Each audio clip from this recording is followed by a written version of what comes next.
स्वागत है। चलो दोस्त, आज मुगल कालीन साहित्य और कला वाले टॉपिक को फटाफट निपटाते हैं। हाँ, ये बहुत जरूरी टॉपिक है। एग्जाम में से सवाल तो पक्का आता है। बिल्कुल। मैं तुम्हारे नोट्स की एक एक लाइन पढ़ूंगा और उसे एकदम आसान भाषा में समझाऊंगा ताकि सब कुछ यहीं याद हो जाए। हाँ, कोई टेंशन नहीं लेनी, बस ध्यान से सुनते जाना है। तो चलिए शुरू करते हैं। पहली लाइन है, मुगल काल की राजभाषा फारसी थी। जी, और ये सुनने में बहुत सिंपल लगता है ना? हाँ, एक फैक्ट जैसा। पर इसका मतलब बहुत गहरा है। देखो, इसका सीधा सा मतलब है कि मुगलों के समय में जितने भी सरकारी कामकाज होते थे, जैसे राज दरबार की बातें, चिट्ठियां, सरकारी आदेश, वो सब फारसी भाषा में होते थे। अच्छा। जैसे आज हमारे यहाँ ज्यादातर ऑफिशियल काम हिंदी या इंग्लिश में होता है, वैसे ही तब फारसी चलती थी। एकदम सही। और इसीलिए अगला पॉइंट कहता है, मुगल कालीन साहित्य की भाषा भी फारसी थी। मतलब किताबें और कविताएं भी ज्यादातर फारसी में ही थी। बिल्कुल। हाँ, क्योंकि वो उस समय की सबसे फेमस और कह सकते हैं पढ़ी लिखी भाषा मानी जाती थी। ठीक है, अब ये पॉइंट बहुत इंपॉर्टेंट है। मुगल कालीन साहित्य का स्वर्णकाल अकबर का काल था। स्वर्णकाल मतलब गोल्डन एज। बिल्कुल। इसका मतलब है कि अकबर के समय में साहित्य यानी किताबें लिखने का काम बहुत ज्यादा हुआ, और सिर्फ ज्यादा ही नहीं, बहुत अच्छी अच्छी किताबें लिखी गईं। इसीलिए उसके समय को साहित्य का स्वर्णकाल कहते हैं। और एक और दिलचस्प बात है, मुगल कालीन हिंदी का स्वर्णकाल भी अकबर का काल था। ये कैसे? एक तरफ फारसी, दूसरी तरफ हिंदी। हाँ, यही तो अकबर के समय की खासियत थी। फारसी के साथ साथ हिंदी भाषा में भी सबसे ज्यादा अच्छी रचनाएं अकबर के समय में ही हुईं। तो हिंदी साहित्य के लिए भी अकबर का समय एक गोल्डन पीरियड ही था। वाह! तो दोनों भाषाओं का विकास एक साथ हो रहा था। जी, और इसी बात को एक बड़े इतिहासकार सतीश चंद्र भी कहते हैं। उनके अनुसार गुप्त काल के बाद साहित्य का सर्वाधिक विकास मुगल काल में हुआ था। अतः मुगल काल को इतिहास का स्वर्ण काल कहा जाता है। मतलब वो सिर्फ अकबर के समय को नहीं, पूरे मुगल काल को ही लिटरेचर का गोल्डन एज मान रहे हैं। हाँ, उनका मानना है कि पुराने समय में गुप्त राजाओं के बाद अगर साहित्य का सबसे ज्यादा विकास कहीं हुआ तो वो मुगलों के जमाने में ही हुआ था। समझ गया। अब आते हैं मुगलों के संस्थापक बाबर पर। नोट्स में है, बाबर की आत्मकथा का नाम तुज़ूक-ए-बाबरी, बाबरनामा, भाषा तुर्की भाषा में रचित। हाँ, और ये बहुत जरूरी है याद रखना। आत्मकथा मतलब ऑटोबायोग्राफी, जो इंसान खुद लिखता है। हाँ, बाबर ने अपनी कहानी खुद लिखी थी। बिल्कुल, और उसका असली नाम तुज़ूक-ए-बाबरी था। सबसे इंपॉर्टेंट बात, उसने ये तुर्की भाषा में लिखी थी, फारसी में नहीं। बाद में इसी किताब को बाबरनामा कहा गया। तो जब दरबार की भाषा फारसी थी तो इसका अनुवाद तो करना ही पड़ा होगा। एग्जैक्टली। अगला पॉइंट यही है, मुगल काल में बाबर का फारसी में अनुवाद हुमायूं के समय ज़ैन खां व पायंद खां ने किया था। अच्छा, तो सबसे पहला ट्रांसलेशन हुमायूं के टाइम पे हुआ। जी, ये काम बाबर के बेटे हुमायूं के समय में दो लोगों ने किया, ज़ैन खां और पायंद खां। और फिर लिखा है, अकबर के काल में अब्दुर रहीम ने बाबरनामा का फारसी में अनुवाद किया था। मतलब फिर से अनुवाद हुआ। हाँ, अकबर के समय में एक बार फिर बाबरनामा का फारसी में अनुवाद हुआ, और इस बार ये काम अब्दुर रहीम ने किया। ये वही रहीम है जिनके दोहे हम पढ़ते हैं। हाँ, ये वही थे, अब्दुर रहीम खाने खाना। और फिर इसका अंग्रेजी अनुवाद भी हुआ। बाबरनामा का अंग्रेजी में अनुवाद बेवरेज ने किया था। जी। बाद में एक अंग्रेज थी जिनका नाम था बेवरेज। उन्होंने इस किताब को इंग्लिश में ट्रांसलेट किया ताकि अंग्रेज भी इसे पढ़ सकें। अब बाबरनामा के अंदर की बात, इसमें लिखा है, बाबरनामा के अनुसार बाबर को भारत में आने का निमंत्रण आलम खां लोदी, दौलत खां लोदी व राणा सांगा ने दिया था। हाँ, ये बहुत बड़ा दावा है जो बाबर अपनी किताब में खुद करता है। वो बताता है कि उसे इंडिया पर हमला करने के लिए 3 लोगों ने बुलाया था, आलम खां लोदी, दौलत खां लोदी और मेवाड़ के राणा सांगा। अच्छा, बाबर सिर्फ एक योद्धा ही नहीं था, उसने नाटक भी लिखा था। हाँ, बस इसका नाम याद रख लो, ये काफी है। ठीक है। अगली किताब है तारीख़-ए-रशीदी, लेखक मिर्जा हैदर दुगलत। इस पुस्तक में बाबर के अंतिम दिनों का व कन्नौज बेलग्राम के युद्ध का वर्णन मिलता है। ये किताब मिर्जा हैदर दुगलत ने लिखी थी। इसमें 2 खास बातें हैं। एक तो बाबर की जिंदगी के आखिरी दिनों के बारे में बताया गया है, जो बाबरनामा में नहीं है। और दूसरा हुमायूं और शेरशाह सूरी के बीच हुई कन्नौज की लड़ाई का जिक्र है। अच्छा, हुमायूं की बात आई तो अगली किताब है हुमायूंनामा, कानून हुमायूनी, लेखक ख्वांदा मीर। इसकी रचना हुमायूं के काल में हुई थी। जी, इस किताब को ख्वांदा मीर ने लिखा था और ये हुमायूं के समय में ही लिखी गई थी। इसका एक और नाम कानून हुमायूनी भी है। लेकिन एक और हुमायूंनामा है जो ज्यादा फेमस है ना? बिल्कुल, इसीलिए अगला पॉइंट बहुत ध्यान से पढ़ना है। हुमायूंनामा ये रचना गुलबदन बेगम ने की थी, जो हुमायूं की बहन थी। अकबर के काल में रचना। अच्छा, तो ये वाला हुमायूंनामा हुमायूं की बहन गुलबदन बेगम ने लिखा था। हाँ, और इसमें कंफ्यूज नहीं होना है। ये किताब हुमायूं के समय में नहीं, बल्कि उसके बेटे अकबर के कहने पर अकबर के समय में लिखी गई थी। समझ गया। एक और किताब है हुमायूं से जुड़ी, तास्किरातुल वाक़ियात, लेखक ज़ौहर आफ्ताबची। आफ्ताबची हुमायूं का सेवक नौकर था। हाँ, ये किताब ज़ौहर आफ्ताबची ने लिखी।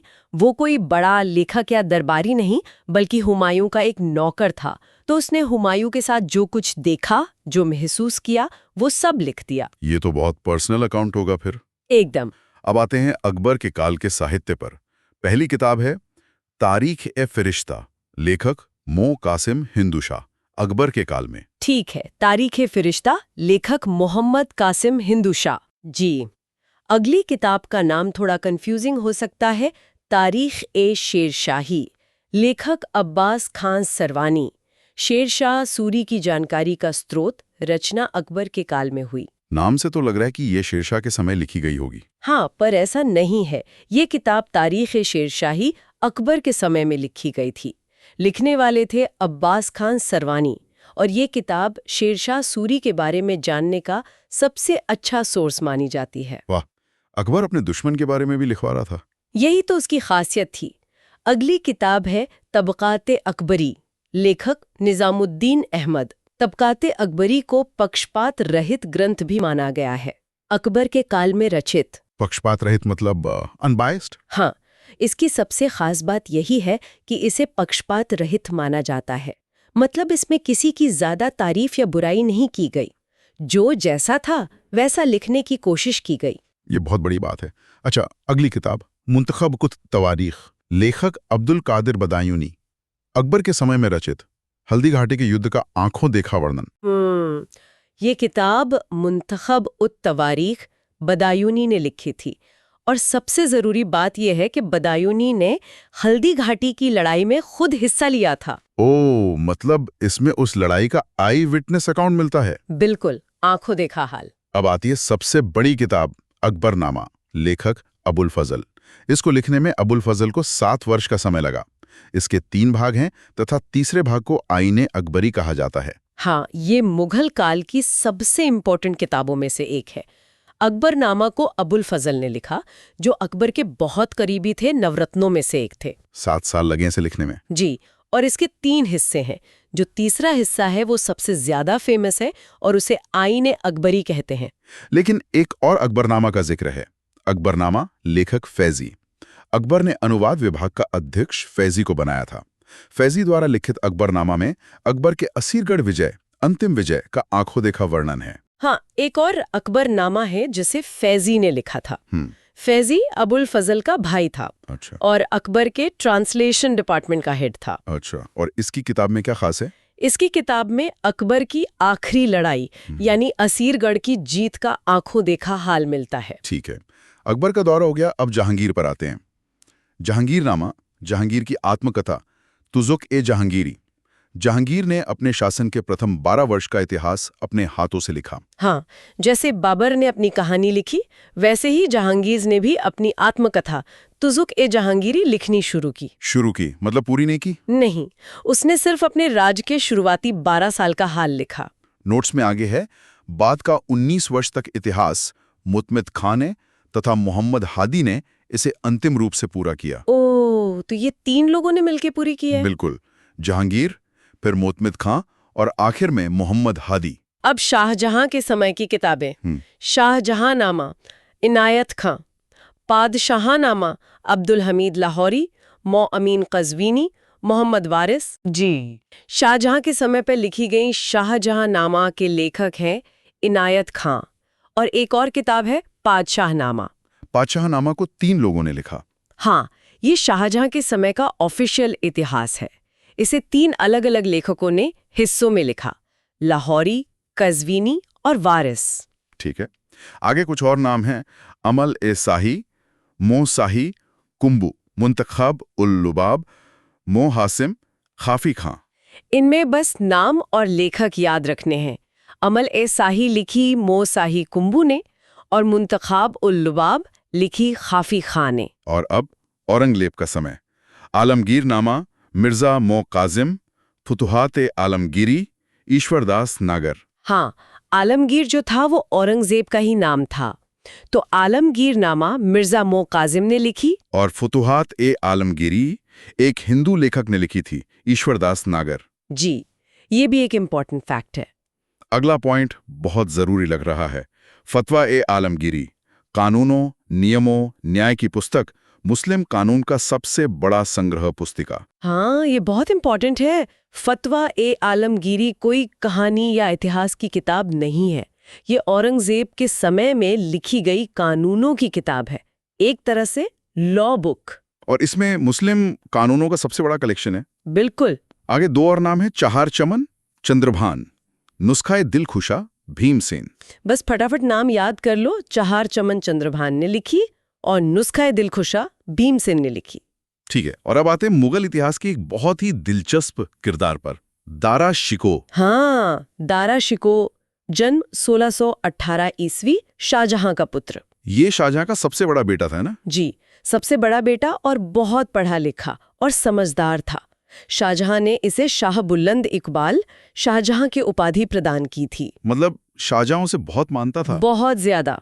इसीलिए उसे शाह बुलंद इकबाल का टाइटल दिया था। एक इतिहासकार ने तो उसे लघु अकबर भी कहा है। हाँ, इसे लघु अकबर, लेनपूल भी कहा जाता है। लेनपूल नाम के एक इतिहासकार ने दारा शिको की तुलना अकबर से की और उसे छोटा अकबर कहा। क्यों? क्योंकि वो भी अकबर की तरह सभी धर्मों को साथ लेकर चलना चाहता था। वो किस सूफी सिलसिले को मानता था? ये कादरी संप्रदाय सिलसिले का अनुयायी था। सूफी संतों में अलग अलग ग्रुप होते हैं जिन्हें सिलसिला कहते हैं, तो दारा शिको कादरी सिलसिले को मानता था। अब उसकी किताबों की बात करते हैं। पुस्तकें: 1 मज़्म उल बहरीन, 2 सकीनातुल औलिया, 3 सफीनातुल औलिया, 4 सिर ए अकबर, महान रहस्य, 52 उपनिषदों का अनुवाद। दारा शिको ने कई किताबें लिखीं। मज़्म उल बहरीन, जिसका मतलब है 2 समंदरों का मिलन, वो बहुत फेमस है।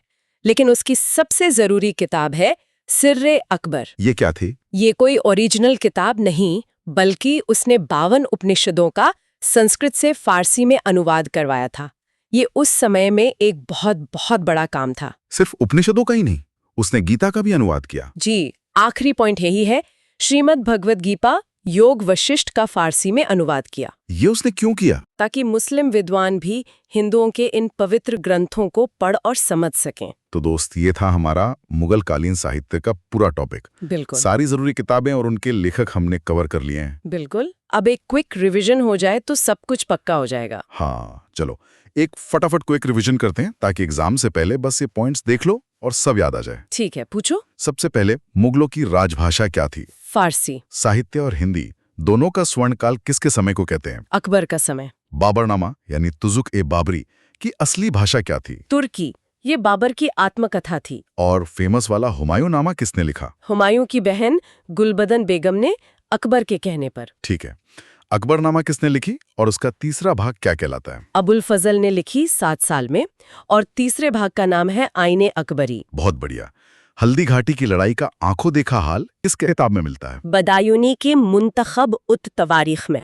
जहांगीर की आत्मकथा जहांगीरनामा को कितने लेखकों ने पूरा किया? 3 लेखकों ने मिलकर पूरा किया। औरंगजेब के समय की सबसे बड़ी कानूनी किताब कौन सी थी? फतवाए आलमगीरी।